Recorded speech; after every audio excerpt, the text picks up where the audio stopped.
সম্মানিত দর্শক মন্ডলী, আসসালামু আলাইকুম।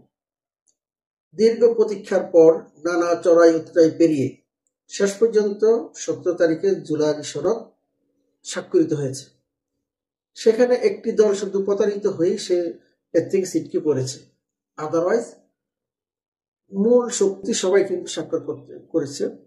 এবং কয়েকটি বাম দল, সিপিবি, বাসদ, তারা তাদের নীতিগত কারণে আগের থেকে তারা এটার বিরোধিতা করে আসছিল। ওইটা খুব বাংলাদেশের রাজনৈতিক শক্তির বিচারে ওটা খুব বেশি ক্যাটার করে না। কিন্তু দুর্ভাগ্যজনক হলো এনসিপি, যে কিনা এই আন্দোলনের একটি পোস্টার বয়ের জায়গাতে ছিল। নাহিদ ইসলাম, এনসিপি, জুলাই আন্দোলনের, তাদেরকে আমরা ভালোবাসি, কিন্তু তারা অন্যের ফাঁদে পা দিয়ে তারা এর থেকে ছিটকে পড়েছে।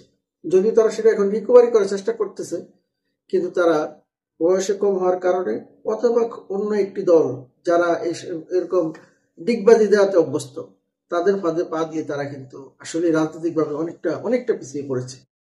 যদি এখন অন্যান্য ইস্যুতে তারা আবার সেই দলের বিরুদ্ধে কথা বলছে, কিন্তু জিনিসটা অনেক দেরি হয়ে গিয়েছে।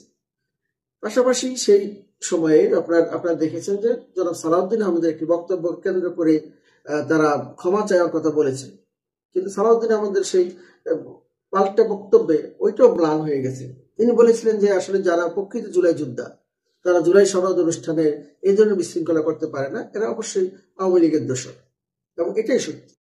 অর্থাৎ যা কিছু ভালো বাংলাদেশের অর্জন, তার সাথে আওয়ামী লীগ কোনোভাবে জড়িত থাকতে পারে না, এটা একদম মূল কথা।